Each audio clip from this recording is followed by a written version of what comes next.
आपके घर में अगर भगवान के लिए जो आपने स्थान बना रखा है, जहां बैठकर भगवान को पुकारते हो, अगर सारे घर में सबसे सुंदर, सबसे स्वच्छ, सबसे पवित्र, सबसे महत्वपूर्ण आपने उस स्थान को बना रखा है, तो पता लगता है आपकी श्रद्धा कितनी है। और अगर आपने उसको स्टोर बना दिया, दुनिया भर का सामान वहीं रखा हुआ है, और वहीं आप जा करके जैसे कैसे भी हाथ जोड़ करके चल पड़ते हैं, और कभी तो इतने बिजी होते हैं कि आपके पास दुनिया के लिए टाइम होता है, भगवान के लिए नहीं होता। और अगर हाथ जोड़ने भी पड़े दरवाजे पर खड़े खड़े, भगवान आज इतना ही वक्त है तो बस यहीं से कृपा कर देना, पता लगता है कि आपके लिए भगवान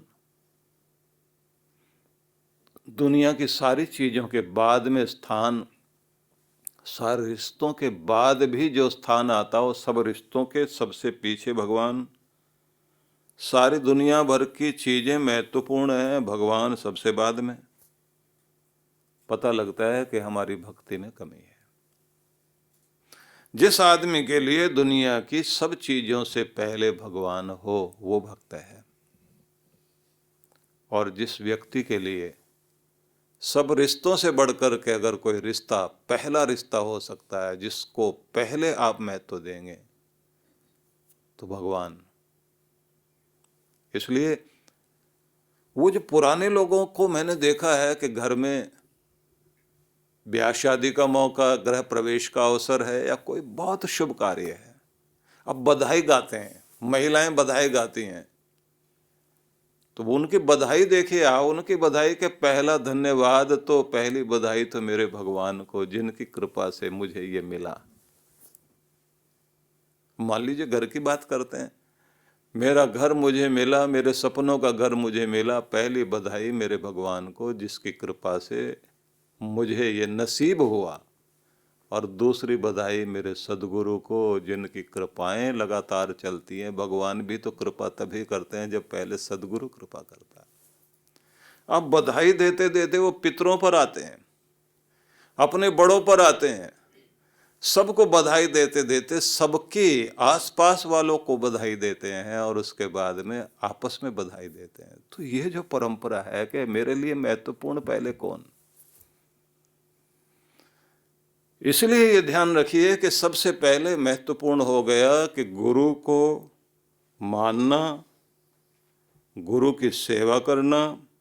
सेवा से मतलब गुरु को प्रसन्न रखना, गुरु को संतुष्ट रखना, गुरु सेवा में सेवक बनकर रहना। दूसरी चीज आती है आपकी पात्रता, आपकी श्रद्धा कितनी है। और जब आपकी श्रद्धा गहरी होती है, जब आप इतने श्रद्धा और पात्रता से युक्त हो जाएं कि गुरु सब देने को तैयार है। अर्जुन सेवा कर रहा है अपने गुरु की, द्रोणाचार्य की। उनका बेटा साथ में बैठा हुआ, बेटे को पढ़ा रहे हैं, अर्जुन साफ सफाई कर रहा है तो और भी बहुत सारे शिष्य, लेकिन सबसे ज्यादा निकट आने की कोशिश कौन कर रहा है? दुर्योधन दूर खड़ा हुआ है वहीं, लेकिन सबसे ज्यादा नजदीक जा जाकर सेवा करे, प्रसन्न करे, वो तो अर्जुन। अब द्रोणाचार्य सबको सिखा रहे हैं, सब तरह की विद्याएं दे रहे हैं। उनका विश्वविद्यालय की तरह का एक बहुत बड़ा विद्यालय था, अलग अलग तरह से चीजें सिखाई जा रही हैं। गदा युद्ध सिखाया जा रहा, धनुर्विद्या सिखाई जा रही है, मल विद्या सिखाई जा रही है, अस्त्र शस्त्र सिखाए जा रहे हैं, सब तरह के शस्त्र सिखाए जाने की व्यवस्था चल रही है। लेकिन कुछ गुप्त विद्याएं, रहस्यात्मक विद्याएं, वो अपने पुत्र को बता रहे हैं, और थोड़ा पक्षपात भी करते हैं। अर्जुन को कहते हैं तू जा और गंगा से जल भर करके लेकर आ। हस्तिनापुर के पास गंगा बहती है, और जहां पर सिखाया जा रहा स्थान वो निकट ही है।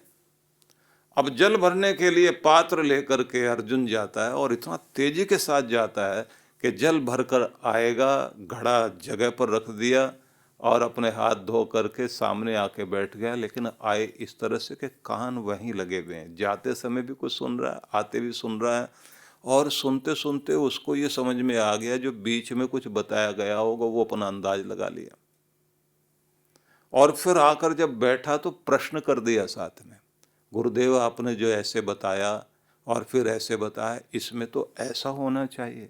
अब उसका प्रश्न सुनने के बाद द्रोणाचार्य मुस्कुराए और कहें, तेरी पात्रता तो मैं जानता ही हूं, लेकिन तेरी श्रद्धा और तेरी सेवा से ये पता लगता है अर्जुन कि तू कुछ भी मेरे पास छोड़ेगा नहीं, सब सीख के छोड़ेगा। मतलब गुरु पूरा शिष्य में उतर सके, गुरु के अंदर जो कुछ बह रहा है वो सब कुछ उसके अंदर प्रवाहित होने लग जाए। इसलिए ध्यान रखिए, व्यक्ति के जीवन की पहली भूमिका है गुरु सेवा। गुरु सेवा में गुरु दर्शन भी हैं। गुरु को प्रसन्न करने के लिए तन से, मन से, धन से, वचन से, कर्म से, जैसे भी संभव हो सके गुरु को प्रसन्न रखना, गुरु की सेवा करना, गुरु के सेवा कार्यों में संलग्न होना, ये पहली भूमिका मानी गई। दूसरी भूमिका मानी गई है कि आप गुरु के उस दया पात्र बन सकें कि गुरु आपको पात्र समझकर दे सके।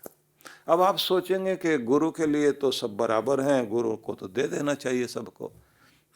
तो आप जरा ये भी सोच के देखिए कि आप भी अपने बेटे को क्या एकदम सारी दौलत और अपने तिजोरी की चाबी और अपनी दुकान की चाबी, अपना कारोबार सारा संभलवा देते हैं? आप देखते रहते हैं अभी पात्रता क्या है। छोटा है, उसने मांगे हैं 500 रुपये, तो आप समझते हैं 100 रुपये ठीक है देना, क्योंकि ये खराब कर सकता है और खुद भी खराब हो सकता है, गलत रास्ते पर चल सकता है, अभी थोड़ा ही देना है। 500 मांगा तो 100 रुपये दिए। और जिन्होंने 500 देना शुरू कर दिया उनके बच्चे बिगड़ते ही जरूर हैं, न जाने कहाँ कहाँ किस किस तरह से खर्च करेंगे।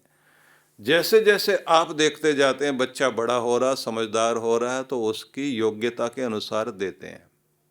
एक समय ऐसा आता है जब वो आपके कारोबार को संभालने के लिए बैठता है तो सारी चाबी नहीं संभलवाएंगे, सारे अधिकार नहीं देंगे, थोड़ा सा उसको अधिकार देंगे, बस ये काम तुम करो। वो भी करने लग जाए और उसको दिखाई देता है कि अब ये कोई नुकसान नहीं करेगा, ठीक ठीक चलने लग गया, तो और अधिकार दे दिए जाएंगे। जैसे जैसे दिखाई देगा कि अब ये कुछ संभाल सकता है तो कुछ जिम्मेदारियां दे दी गई, अच्छा ये वाला काम तुम कर लो और जिम्मेदारी से करना। जिस दिन ये दिखाई दे जाता है कि बच्चा अब सब कुछ संभालने लायक हो गया, तब पिता अपने कारोबार की दुकान की चाबी पकड़वाता है, लेकिन उसके बाद भी ऊपर से देख रेख करता है कि हो सकता अकाउंट्स में कमजोर हो सकता व्यवहार में गड़बड़ करता हो, किसी से लड़ झगड़ पड़े, क्योंकि बिजनेस में लड़ाई नहीं चलती, गुस्से का काम यहाँ नहीं है। यहाँ तो प्रसन्नता से अगले व्यक्ति को प्रसन्न करना, ग्राहक की संतुष्टि जरूरी है। एक संतुष्ट ग्राहक 100 को लेकर आता है और असंतुष्ट ग्राहक 1000 को बिगाड़ के छोड़ता है। तो जब एक बच्चे को भी आप अपने, जिसने आगे संभालना उसी ने, सब उसी का होगा, उसे भी आप आसानी से कोई चीज नहीं देते तो गुरु कैसे दे देगा? वो देखता जाता है कि ये कितना लायक हुआ है, कहां तक ये पहुंचा है। इसलिए कहते हैं कि पात्रता चाहिए। उसके बाद लिखा है श्रद्धा अत तेषाम धर्मेषु। गुरु के जो धर्म कहे गए हैं, गुरु के ऐसे कार्य, उसके जो नियम, उसके द्वारा जो सिद्धांत दिए गए हैं, गुरु के द्वारा दिए गए जो विचार हैं, भावनाएं हैं, उनमें श्रद्धा। बुद्ध को मानने वाले केवल बुद्ध को माने इतना ही नहीं है, बुद्ध के सिद्धांतों को माने। सनातन परंपरा में मानने वाले लोग व्यास देव के प्रति श्रद्धा रखते हैं। तो महर्षि व्यास का दिन पूर्णिमा के रूप में गुरुओं का पूजन करते हुए व्यास ऋषि का भी पूजन होता है। लेकिन जरा देखिए कि व्यास से ज़्यादा व्यास के द्वारा दिए गए सिद्धांतों को ही अपनाने से सनातन धर्म हिंदू समाज का कल्याण है। इसलिए गुरु के प्रति श्रद्धा रखना और गुरु के द्वारा दिए गए सिद्धांतों के प्रति श्रद्धा रखना और उसके अनुसार चलना, उनके सिद्धांत आप अपनाते हैं तो कल्याण होता है। उसके बाद लिखा है ततो हरिगुण श्रुति। उसके बाद अगली चीज आती है, अगली भूमिका मानी गई, जो चौथी भूमिका मानी गई है, वह है ईश्वर के गुणगान सुनने में रुचि होना। यह सत्संग वाली स्थिति है। और देखिए, आपको मौका मिले तो ज़्यादा से ज़्यादा कोशिश करनी चाहिए कि गुरु के सम्मुख बैठकर सुनने का अवसर मिले, क्योंकि सम्मुख बैठकर जब आप सुनते हैं तो गुरु की वाणी तो सुन ही रहे हैं। गुरु के आभा मंडल का अपना एक प्रभाव क्षेत्र होता है और उनकी जो मेहर भरी नजर सामने पड़ रही होती है उसका बहुत बड़ा प्रभाव है। और फिर वहां जो वातावरण बनता है वो वातावरण भी आपके ऊपर बहुत बड़ा काम करता है। कोशिश होनी चाहिए कि प्रत्यक्ष सामने बैठ करके सुनने का अवसर मिले। लेकिन अगर ऐसा नहीं मौका मिले तो कई सारे लोग ये कहते हैं कि साहब अगर हम ऐसे नहीं सुन पाते तो टेलीविजन पर देख लें, यूट्यूब पर देख लें, फेसबुक पर देख लें, कोई रिकॉर्ड किया हुआ कार्यक्रम हो उसको देख लें, क्योंकि है तो गुरु की वाणी। और लोग करते भी हैं। लेकिन वो बात बिल्कुल उसी तरह से है कि एक भोजन तो वो होता है जब माँ किचन में सामने रसोई घर में बनाए और वहीं सामने थोड़ी सी दूरी पर चौके में बैठ कर के आप अपना या डाइनिंग टेबल पर बैठे हुए हैं और सामने से भोजन परोसा जा रहा है, तो गरम गरम भोजन दिया जा रहा है, लेकिन उससे भी ज़्यादा खिलाने वाली माँ जिस भावना से आकर प्रसन्न होकर के चीज़ें प्रस्तुत करती है और खिलाती है, वो आशीष, वो मंगल कामना जिसमें उसकी भावना रहती है, मेरा घर परिवार सुखी रहे, स्वस्थ रहे, इनके लिए तो मैंने ये बनाया। वो खीर या वो हलवा या वो जो भी भोजन रखे जाते हैं सामने, अब आपको परोसा जा रहा है, प्यार से दिया जा रहा है, ये भी तुम्हारी पसंद का, ये भी तुम्हारी पसंद का, सब बनाया गया है जिससे तुम्हारा हित हो, जिससे तुम्हारा कल्याण हो, सारी चीज़ें दी जा रही हैं। आप प्रेम भी प्राप्त कर रहे हैं, आशीष भी ले रहे हैं, गर्म भोजन भी साथ में मिल रहा, तो वो तो वैसा है। लेकिन एक दूसरा और है कि अगर ये संभव नहीं हो तो भूखे तो नहीं रहना, भोजन तो रोज होना चाहिए। तब तरीका यही है कि भोजन माँ ने ही बनाया है लेकिन टिफिन में रखा है, और आप सामने तो नहीं खा सकते, लेकिन जहाँ आप हैं, जहाँ ऑफिस में काम कर रहे हैं, तो माँ की तरफ से बना हुआ भोजन आपके टिफिन में आपको वहाँ दिया गया है। अब वो उतना ताज़ा, थोड़ा गर्म हो सकता है, उसी दिन का बना हुआ हो सकता है, थोड़ी देर हो गई, लेकिन ये बात ध्यान रखिए, वहाँ बैठकर भी जब आप खाते हैं तो है तो माँ का ही भोजन, माँ के द्वारा दिया गया भोजन है, तो उसकी अपनी विशेषता। तो जो आप टीवी पर देख रहे हैं वो तो समझ लीजिए कि आपको टिफिन में दिया जा रहा है, और जो आप सामने बैठ करके खा रहे हैं तो समझ लीजिए कि रसोई घर से पका हुआ आपको सामने सामने दिया जा रहा है। हाँ, कुछ लोग बहुत होशियारी करते हैं और बहुत अच्छा भी करते हैं। कुछ लोगों को मैंने देखा कि वो कार्यक्रम, जैसे 20-20 मिनट के कार्यक्रम दिए गए, टीवी पर चल रहे हैं, 20 मिनट का कार्यक्रम आएगा तो वो ये व्यवस्था बना लेते हैं कि अपनी फिजिकल एक्सरसाइज, व्यायाम वगैरह, दौड़ वगैरह लगा कर आ गए, आसन वगैरह कर लिया, अब 20 मिनट हमने प्राणायाम करना है।